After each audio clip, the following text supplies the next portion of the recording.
It's time for the Daily Stand Up Podcast presented by Agile Dad with your host, Lee Henson. Without any further ado, let's get started. Someone recently pointed me to an article by James West called What are Cascading OKRs and How Does It Work? I found this interesting because I know a fair amount about objectives and key results, but I don't know that I've ever heard of someone refer to them as cascading OKRs. So I'm just going to go ahead and read through his article, do a review, and see what we come up with together. Let's see what we discover. It starts out in the world of goal setting and performance management, organizations are constantly seeking innovative ways to align their teams, drive growth, and achieve strategic objectives. A powerful methodology has gained significant traction in recent years is the concept of cascading OKRs. Okay, I'm going to pause there for a second. Powerful, gained significant traction. This is the first time I've heard of it. Perhaps in certain environments it's popular. Let's continue and see where it takes us. Cascading OKRs offer a structured approach that helps companies to translate high-level vision into actionable steps at every level of the organization. But when talking about cascading OKRs, questions arise. Okay, let's see what the questions are. Do your OKRs need to cascade from the top or top to bottom? Let's look at this one more time. Do your OKRs need to cascade from top to bottom? Or how about setting separate goals? How is that possible in real life? In all honesty, there is no right response. Okay, then why ask the question? It depends on the situation, as with many other aspects of work management. Having those questions in mind, let's dive deeper into where your question will be answered. Okay. So far, I'm not a fan of the way the post is structured, but we'll keep going. Cascading OKRs is a strategic goal setting framework where high level objectives are broken down and aligned across different levels of an organization, ensuring alignment, focus, and accountability throughout the hierarchy.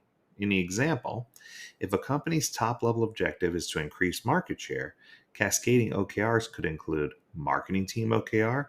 Let's launch targeted campaigns to reach new customer segments, resulting in a 15% increase in website traffic. Sales team OKR. Increase conversion rates by 10% through improved sales processes and lead nurturing. Product team OKR.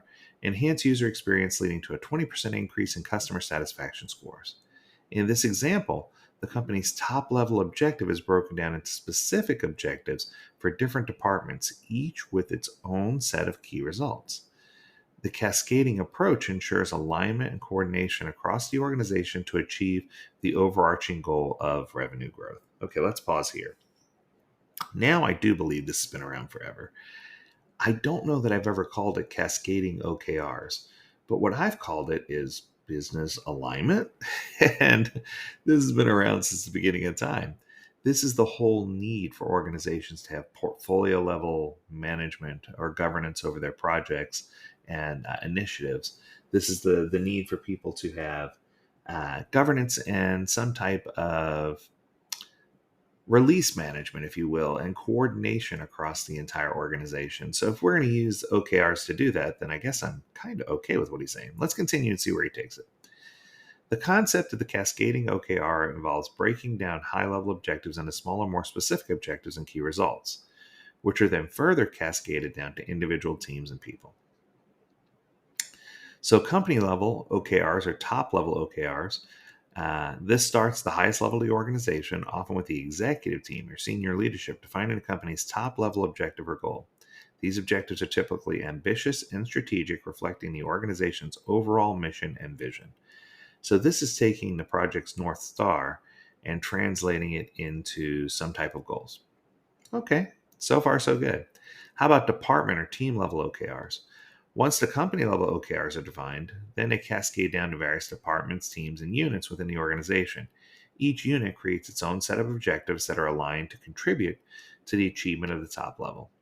These objectives should be specific, measurable, achievable, relevant, and time-bound, or SMART.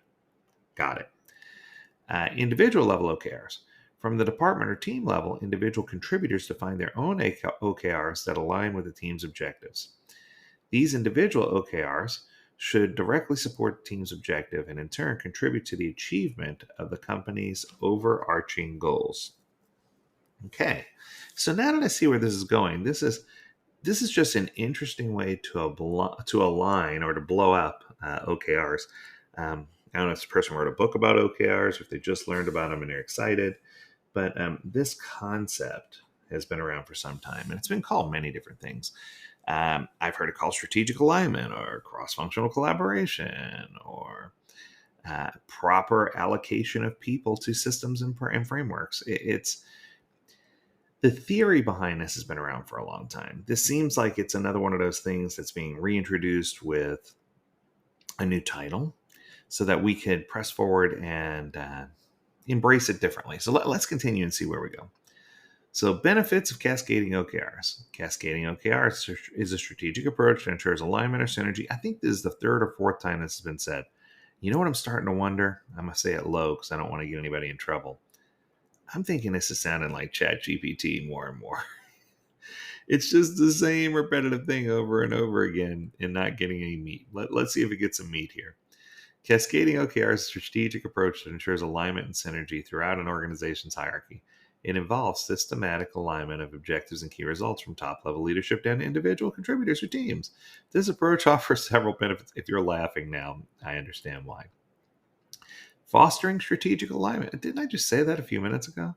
Cascading OKRs foster a synchronized approach across all tiers of the organization. It orchestrates seamless alignment of goals and key outcomes from upper management to individual contributors. Yes, I know. Cross-functional collaboration. I think I said that too. Cascading OKRs encourage collaboration between different departments and teams.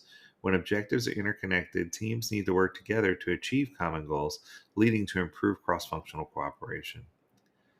Um, Individual allocation. Cascading OKRs enable better individual allocation as they provide insights into where individuals, such as time, budget, and manpower, should be directed for maximum impact. Transparency.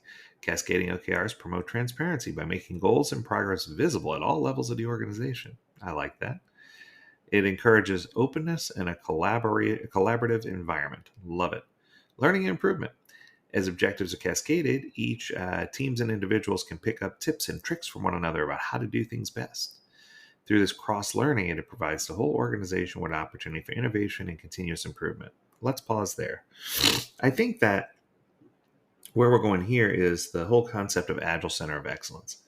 If you have an Agile Center of Excellence, it should be built on this alignment of what we're trying to do, and I'm leaning in favor of OKRs being one way to do this.